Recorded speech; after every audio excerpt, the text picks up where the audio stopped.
NATO members meet in Lithuania. Biden says that NATO will support Ukraine as long as it takes, but never mentions how the war should end. And a movie about saving children from human trafficking is being called a right-wing conspiracy theory.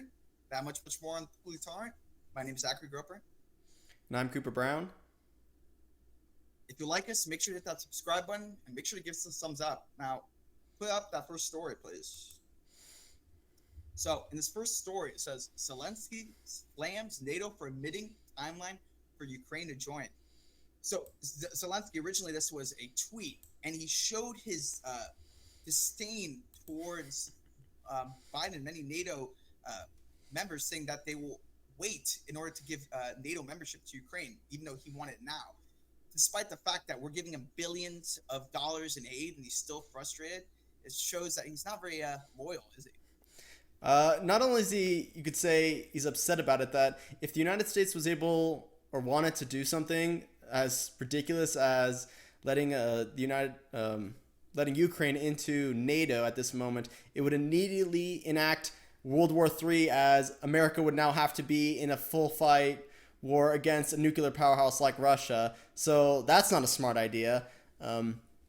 But during this conference here, we know Joe Biden was giving several addresses, which he does not make it clear on the fact that he is actually trying to even end this war at any means. That based on his own words, it seems that he is willing to let this war prolong for as long as possible, using words like, that we're trying to, fight for the freedom and democracy of Ukraine, which again is already one of the most corrupt states in the world.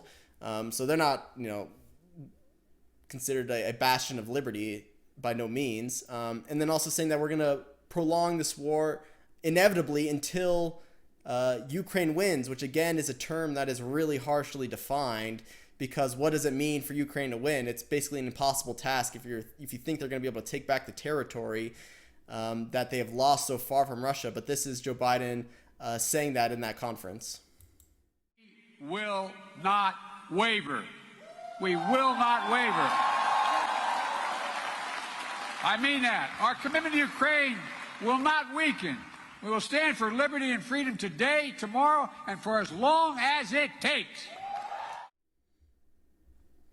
I mean, if you see that, actually, he prolongs and says that this war is about the territorial integrity of the Ukraine and the UN missions charter, which is, I think a bunch of full of crap, actually, because despite the fact that he's saying that, and saying the legality of the war in international law, that this gives them basis Ukraine to conduct this war, despite the fact that he's actually giving something that his own administration denounced a couple years back as being a war crime, which is called cluster bombs. Cluster bombs have been used in wars like Laos and Vietnam and has killed thousands of people. But his own administration, his own White House Secretary, John Piatsky, has announced that as a war crime. And of all what he's saying, it is very hypocritical, because he's saying, okay, yes, we believe in liberalism and freedom in Ukraine, although we're going against a lot of the things that that's been mentioned in actually the UN Human Rights Charter, which has proclaimed stuff that legal wars like this should not actually happen. Well, and the reason why that those cluster bombs are considered human rights violations is because they generally do not do a pretty good job detonating when they're supposed to, and it blankets a large area with explosives that don't have a particularly good rate of going off when they're supposed to, and so that leaves essentially landmines surrounding the area, which can go off at any moment, in particular even when the war is over and citizens are traveling about and might have stepped on them or been really close to them, and they can go off killing civilians, and that's why they're considered human rights violations. But the reason why that the United States is even willing to do that, because again, what you just said is that they're contradicting themselves just less than a year ago, where Jen Psaki absolutely said that it was a human rights violation if Russia was doing it, but now that the United States is doing it, it's because the fact that they have exhausted so much of the resources that the United States government is supposed to be having in terms of its own military defense, like Javelin missiles, for an example, that they don't want to give Ukraine any more of those particular armaments because, by their own words, they don't have enough for their own standard of arms for the United States military because we've given too much to Ukraine. And so now we have to give them something else, and that's why you're seeing them now deliver cluster bombs as an example of a different armament that they are now sending over to Ukraine. I mean, yeah, I mean, you're talking about something. I mean, like a lot of it, she said that in response to actually Russia apparently using cluster bombs, but it still doesn't give us an excuse to give those cluster bombs, even though we are giving a bunch of resources as it is because we're supporting them financially. But it still doesn't give us a response. If we want to be held to the standard that we should be held to a standard as a country that supports liberalism and freedom around the world, then we have to obey by the same legality as other countries if we want to be held to that standard. But the problem is that you're attributing an intelligence to this administration, right? So you're assuming that Joe Biden has some sort of foreign policy plan that he's enacting, when we know from the summit that just occurred and even the little bit that we showed in the rest of that speech is he clearly doesn't have any plan to stop this war in any means, that he's willing to let it prolong for as long as possible. And for what are those means, we can only speculate exactly. I would determine that it's mostly just a lack of competency, the reason why, that he doesn't know what to do in this situation. So he's just saying that he's going to fund Ukraine for as long as possible until they, quote, win the war, which again is probably an impossible task. If you think, like, what are they going to do? They're going to march through Russia and then take the capital? I mean, I agree with you substantially on that point. But also, like, okay, we're talking about his aspect of his speech, talking about the freedom and liberties, right? Pursuing that. Even though a lot of stuff we're doing behind the scenes is not good either, right? There was a story that came out recently, actually. I don't know if it's actually being portrayed much, but apparently the United States and the FBI in particular, which is actually a domestic agency, shouldn't even be involved with foreign affairs, has spoken with the security service of Ukraine, which is their secret police in Ukraine, and in order to attempt to censor people within America and journalists specifically who've spoken against the Ukrainian regime, actually also in Ukraine, to find out individuals there and blacklist them. So we're proactively doing that while saying at the same time that we support the freedom and liberties of Ukraine, despite the fact that Zelensky himself has imprisoned numerous amount of people under the umbrella of that's his secret service.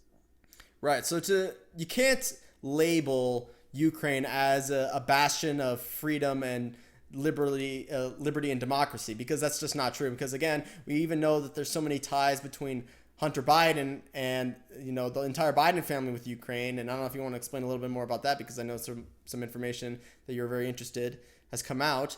So that you could argue that there are actual legitimate ties for Joe Biden into how Ukraine is operating and the possible dealings that might be happening behind the scenes there. Yeah. So yeah, it was significantly with the Hunter Biden information that there was an email that came out actually about his dealings just yesterday, but it came out in 2015, but it just got recovered by the government, and it stipulated a lot of his he was speaking in the email. He was CC'd in the email talking about how we should prioritize the Burisma Holdings, which is the energy company, and we should prioritize that and give funding and make sure we have influence in the Burisma Holdings for a prolonged future. And that's what he specifically said in the email, and that we should cooperate with American officials in the government and ambassadors as well. Right, and that is in terms, because that Burisma stuff is the things that are directly tied with Hunter Biden being on the board of those, energy companies as well, which, again, apparently you're paying a guy tens of thousands of dollars per month for Hunter Biden's expertise on energy. I mean, and obviously those amazing paintings as well. That's true. You got to remember, those paintings are incredible. But in terms of the actual plan that the Biden administration has had, again, I'm more of the individual to attribute to stupidity, which could be attributed to malice, because I think Joe Biden himself and his administration has clearly been shown to be incompetent in every level imaginable. To think that they are doing things purely based off of evil intentions it's hard for me to buy. I mean, I guarantee you that some of those probably is true. Maybe he's protecting the integrity of his son and his family name. Sure. But to think that he's like some evil grandmaster 40 chess player that has all this, that has this entire plan of how he's going to prolong this Ukraine war and how him and his buddies are going to get super rich off these things. I don't think he has a plan for that. I think little individual actors are probably pursuing those kind of means, but him himself, I don't think has the competency to address any of those issues, him or anyone in his administration. And so I think he's just going out there and saying things and saying that he has a plan and that he's willing to do all these things for Ukraine. But when he talks about saying that he's not going to allow Ukraine or NATO membership of Ukraine until the war ends, that's only prolonging Russia's need for this war to continue indefinitely, because as soon as they lose or the war ends and they immediately get involved to Ukraine, then they just used the biggest bargaining chip that they had. Right. I mean, whether or not that he's talking about the basis of, it's evil master plan or not, that he's still not finding a reasonable plan to end the war and negotiating a reasonable end to the war. He stipulated that we'll support Ukraine, no matter how long it takes. But that's not really proactive in terms of ending a war. I mean, just for example, we could talk about, you could criticize President Trump as much as you want, but he said, he'll find a way to negotiate with the Russians.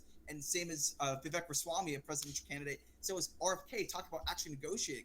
I don't see President Biden coming up with any negotiations with Russia. That's the only way you can end the war, if you bring both parties to the table to actually negotiate a formidable plan.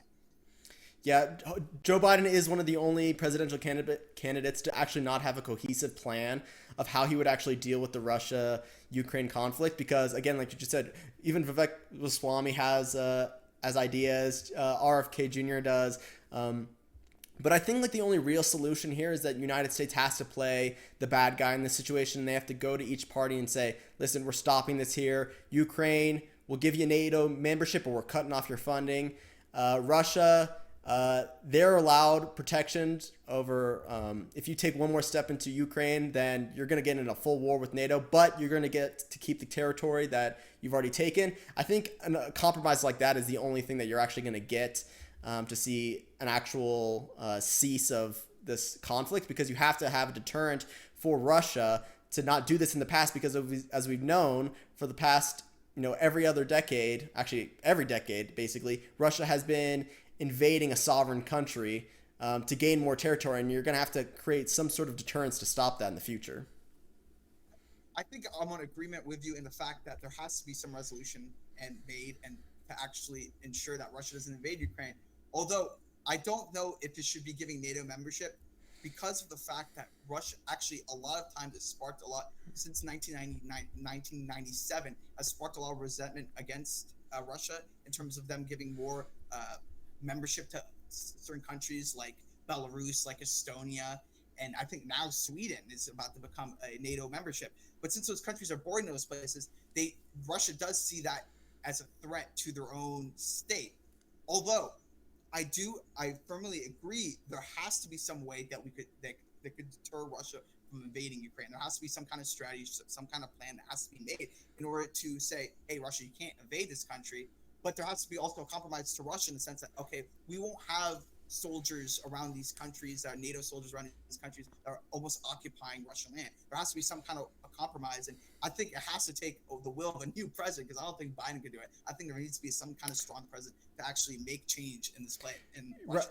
Right. Yeah, if you could have a buffer state, then that'd be ideal. But I think we're past the point where I don't think Ukraine is able to be that particular buffer state anymore, because they've just been involved too much. America has involved themselves too much, and they do have an obligation to Ukraine when they are actively involved in the whatever you call the freedom and the protection of the people, while the government of Ukraine might not be all roses and stuff like that. The people of the Ukraine are the ones suffering from an invasion of Russia. So you could argue that because America has stepped its foot into this door, it has an obligation.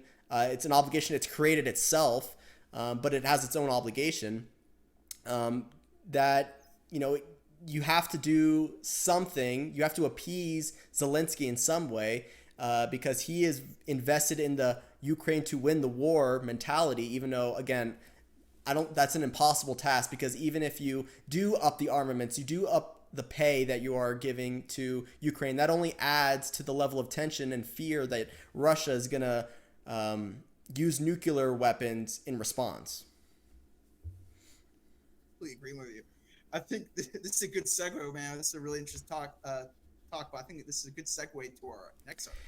Yeah, something a little more lighthearted. So, in the movies industry, a lot has been going on here, where we see that the Rolling Stones, from them, they have come out with an article about the movie The Sound of Freedom, saying that it is a superhero movie for dads with brain worms. So, I don't know about you. To be frank, I haven't seen the movie yet, but this movie, Sound of Freedom, has come out recently, or in July 4th. It came out, and it's doing actually fairly well for a movie of its caliber, and it's about the story of an individual who was working for Homeland Security and left that position to go and free child sex trafficking in various means. And this movie kind of erupted because the mainstream news outlets have now been attacking it, calling it QAnon propaganda, and saying that it's a movie for conspiracy theorists, and just attacking it with all their might as they can, which obviously means the movie must be good. I mean, if the media is attacking it this hard, then it must be a great movie. There has to be some kind of truth to that. I mean, I think because it doesn't have initially a conservative talking point, because it's actually just a pro human right movie to talk about, saving these kids, but also it shows reminiscent of like a trend that's taking place in much of the liberal mainstream establishment, right? We're talking about a movie that I don't remember when it went out. The Passion of the Christ, right? That was a very symbolic religious movie, and it was attacked tremendously by a lot of the mainstream media. I think it garnished over 160 million million dollars financially. So it garnished a lot of hatred then. So I think it is reminiscent of a trend that's actually taking place a lot in American culture when a conservative movie goes against the established narrative of the movie industry. Right, and there's, we'll show an example of one of these CNN clips going out where they talk about how that they talk about how this is such a conspiracy theory, and that this is kind of a fantasy that right wingers are having, because this movie, I guess, is like, it's invigorating people to fight off against child sex trafficking, which, I mean, in my opinion, would be a very good thing. The Sound of Freedom does focus on a real issue of sex trafficking, but that theme, it's sort of like that kernel of truth that feeds the QAnon conspiracy theory. Tell us how those two things work together. Sure. And the most durable and the most believable conspiracy theories are not entirely false. There's something in them that is true, and the rest of it is false. But the believers point to the one true thing, and they say, oh, you don't believe that this particular thing is true. In terms of child trafficking, we know trafficking is real. We know it has real victims. No one is denying that. But these films are created out of moral panics. They're created out of bogus statistics. They're created out of fear. And with something like Sound of Freedom, it specifically is looking at QAnon concepts of these child trafficking rings that are run by the high-level elites, and only people like Tim Ballard and only people like Jim Caviezel, and by extension, only people like the ticket buyer can help bring these trafficking rings down. So even in those own words, they're talking about how that this is something that, it's a conspiracy theory because we don't, elite people don't engage in human trafficking or child trafficking, which we know is actually completely not true. I mean, they actually are engaged very frequently, but some people end up going missing or dying in their cells because they were supposed to be, going and explaining the fact that there are extremely powerful individuals that are engaged in this kind of terrible and gross, awful behavior. I mean, you just have to look at Jeffrey Epstein, right? Exactly. Show the log list now. But let's talk about something just important. Okay, why are they attacking this movie? It has to be some kind of threat that's actually taking place. I mean, look, they will label anything that they see as a threat, as a conspiracy theory, as white supremacy, as a QAnon conspiracy, anything that they could say to delegitimize the movie's message, which the movie's message is all but actually positive, right? There's nothing negative about what's going on. To protect children from child traffickers taking them to the border, or taking them to, around countries, actually helping children and return to their parents. That's not a negative message. It's a positive message. But when it doesn't fit the narrative of the left, they're going to say, well, it doesn't fit my narrative, so I have to attack it because it goes against what they believe in. I think a lot of it has to do with the fact that they support more open borders, and that's a threat with human trafficking. There's a pronounced amount of human trafficking rings that go to the United States because of open borders. Well, I mean, you wouldn't be surprised to know that large corporations, including, one of them being Disney, was actually holding this movie back from its release, because Sound of Freedom actually was made in 2018 and then was made produced by 20th Century Fox, which was then a year later bought by Disney, which they then held for 5 years until this movie actually came out in 2023 by Angel Studios, which is the same studios that came out with the very popular The Chosen TV series. But so these corporations, so massive corporations, don't want these movies coming out. Mainstream news outlets are willing to attack it and say that it's conspiracy theories, even though that the ideas are based on QAnon theories, even though, again, it's based off of a true story, true events.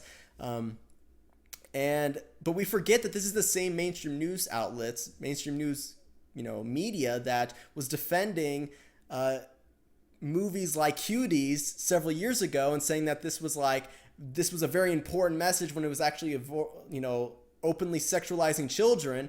And so the Rolling Stones came out, the same people that just published that article, they had a series of tweets that came out. This one was in 2000, where it says, thanks to major marketing mistakes, the award-winning French movie Cuties was accused of sexualizing young girls. It's actually a sensitive portrait of growing pains that deserve to be seen. So that's what they said in 2000 when that movie came out. And then when this Sounds of Freedom movie came out, they had to respond by saying, Sound of Freedom's the QAnon Tigger thrilled about child trafficking is designed to appeal to the conscience of the conspiracy-addled boomer. So that's just a direct side-by-side comparison of how these news outlets, when it's something that is, pro-sexualizing children, then they're willing to defend it. But then when it's going out and against and saying that this is something that people need to be aware of, and this is something that is really pervasive in society and that we need to fight off against, they're saying, oh, it's conspiracy theory that's even happening. Until you mentioned that, I almost forgot that horrible movie took place. That movie about young kids. It was actually took place on Netflix, from all places. It premiered on Netflix. Something sexualizing children. So it seems like the pedophilic messages that's displayed on Netflix is shown as positive, but things are actually helping and saving children from child rings is shown as as negative, as a conspiracy theory. I don't see the translation there. What's the who has more moral high ground in the situation? Not the ones showing kids in such an inappropriate manner. Right, exactly. And as the movie itself, again, I've only heard very good things about it. I mean, apparently it has a 100% audience approval rating on Rotten Tomatoes, so which is what the criteria you want to be looking for when you're looking for movies anyways. Is the audience approval score, not necessarily the critical score. But there has been a little bit of exaggeration, I think, on necessarily the box office success rate of this movie, because it is beating out really terrible movies that have come out this week, like it's like Insidious 5 or something like that, and then Indiana Jones and the Dial of Destiny, which I'm very happy is exploding, and just leaving its disgusting mess all over the floor. But the movie did have a pretty large budget for kind of a small scale movie like this, around like 14 million.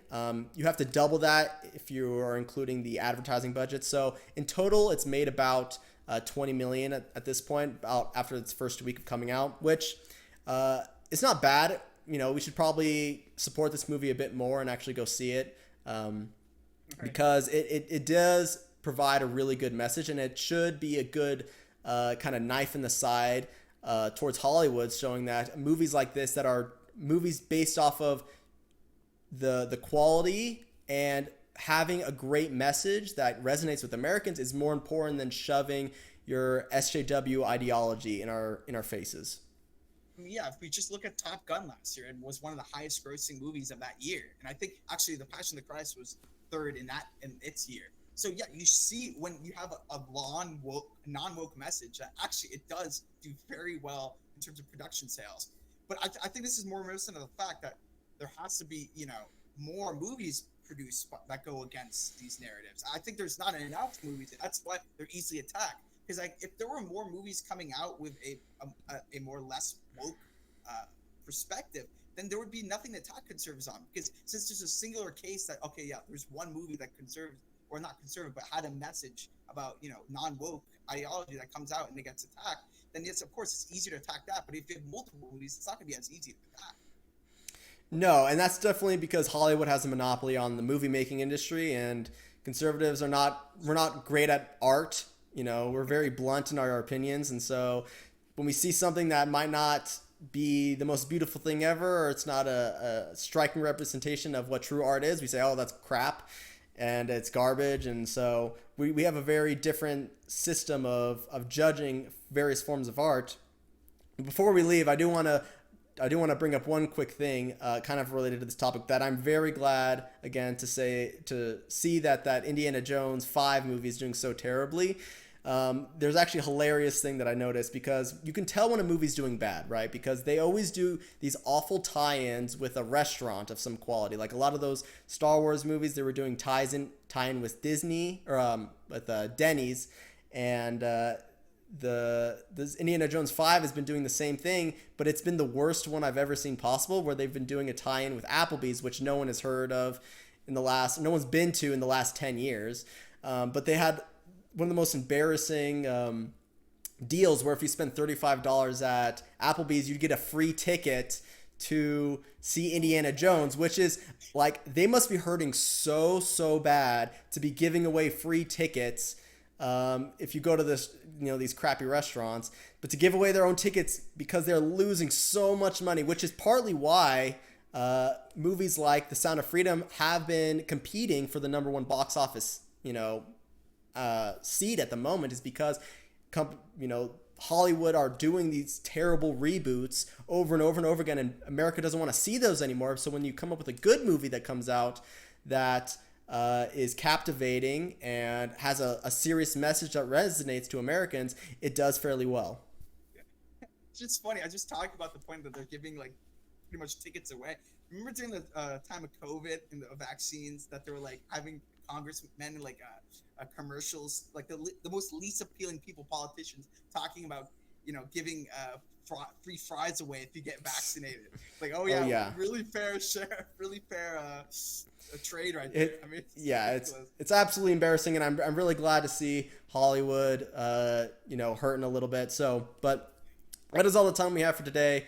We really appreciate you guys staying with us and hearing us discuss the most important topics we think of this week. We really appreciate you guys, and I hope you enjoyed this episode of The Politically Tolerant.